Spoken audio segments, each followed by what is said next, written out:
On pourrait étudier les trajectoires géodésiques dans la métrique de Kerr comme on l'a fait dans la métrique de Schwarzschild. Au fond, on a encore une fois la conservation du moment cinétique et de l'énergie qui nous permet de simplifier la solution des équations du mouvement.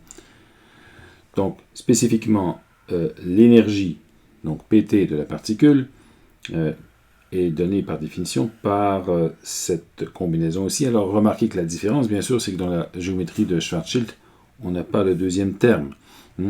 Donc, cette quantité est conservée, mais est une combinaison linéaire de la dérivée par rapport au temps propre de la coordonnée t et de la coordonnée phi, ce qui est une bonne différence, parce que c'est ici la composante covariante qui est conservée, et non pas la composante contravariante, n'est-ce pas?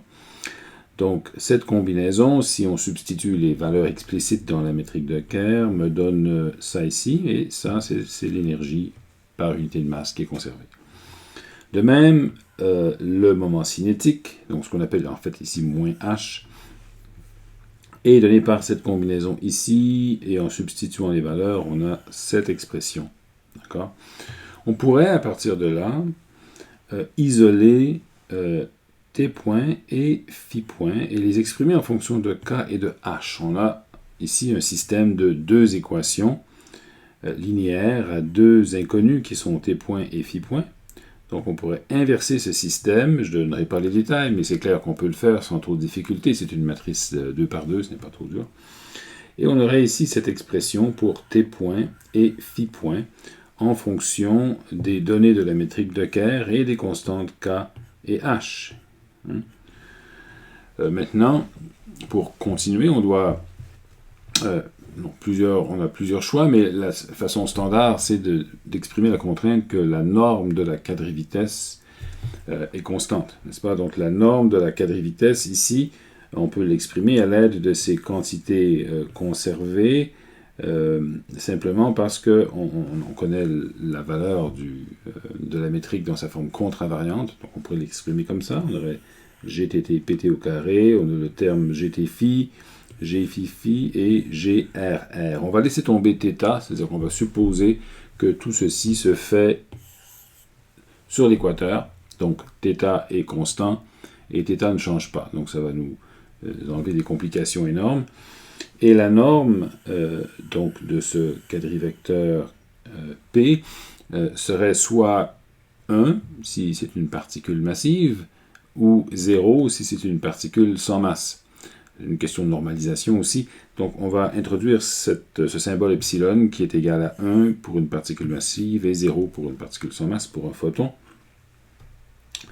Et donc, on a ici une donnée qui nous permet de représenter R point. Donc, R point, bien sûr, sa relation avec PR est plus simple parce que la métrique en R n'est pas couplé aux autres coordonnées. Donc, dit de manière simple, donc PR est simplement donné par GRR fois R point. Donc, on pourrait isoler R point et l'exprimer en fonction de PR simplement. Donc, quand on fait cela et qu'on met R point au carré, on arrive à une expression qui fait intervenir donc qui fait intervenir ces constantes K et H. Donc ici on a K, ici on a H, et ainsi de suite. Donc on aurait cette expression ici. Bon.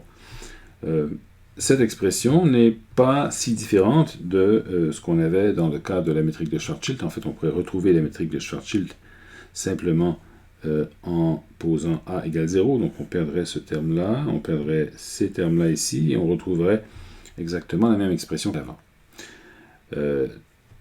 On peut même définir un potentiel effectif radial, comme avant, et il se trouve qu'il a exactement la même forme que dans la métrique de Schwarzschild, parce que le fait d'avoir A différent de 0 ne fait que modifier les coefficients des puissances inverses de R sans en ajouter d'autres. Donc ça a la même forme, grosso modo.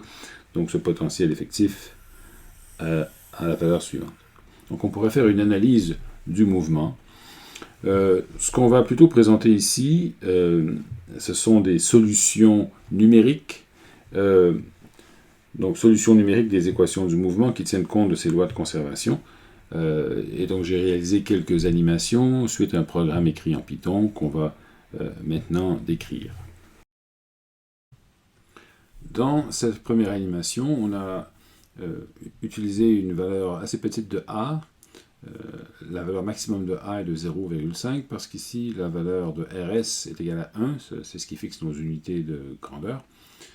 Et on a donné à la particule une énergie qui est presque égale à 1, donc la particule est presque libre.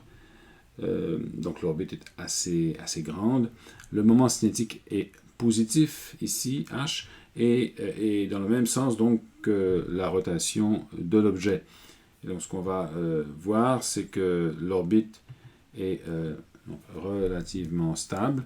J'ai indiqué par des cercles noirs les horizons, l'horizon interne, l'horizon externe, et la surface limite de stationnarité est un cercle rouge qui se confond pratiquement avec l'horizon externe parce que A est suffisamment petit. Donc dans ce cas-ci, l'orbite n'est pas fermée, bien sûr, et il y a une forme de précession. Les paramètres utilisés la rendent assez douce, quasi circulaire.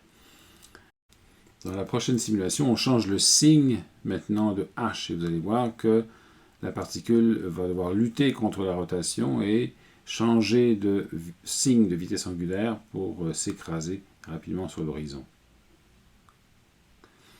Enfin, ici, on a un trou noir extrême. Donc, A est égal à 0,499, le maximum est de 0,5. On a une orbite assez intéressante. Ici, le moment cinétique est toujours dans le même sens que le sens de rotation du trou noir. Et l'orbite se trouve à faire deux tours, enfin un grand tour et un petit tour. C'est assez intéressant. Donc, une rotation très rapide. Ensuite, une relaxation vers des valeurs plus élevées. Et le tout décrit une figure, ma foi, qui n'est pas laide. Ceux qui ont mon âge pourraient penser à un jeu qu'on appelait le spirographe. C'était pas vraiment un jeu, c'était un outil de dessin de courbes cycloïdes circulaires et que les gens utilisaient beaucoup dans les années 60.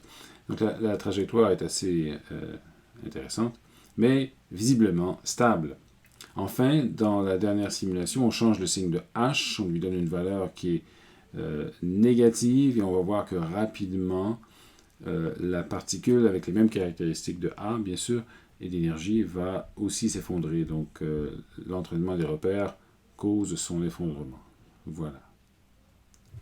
Notez que j'ai interrompu la simulation lorsque la particule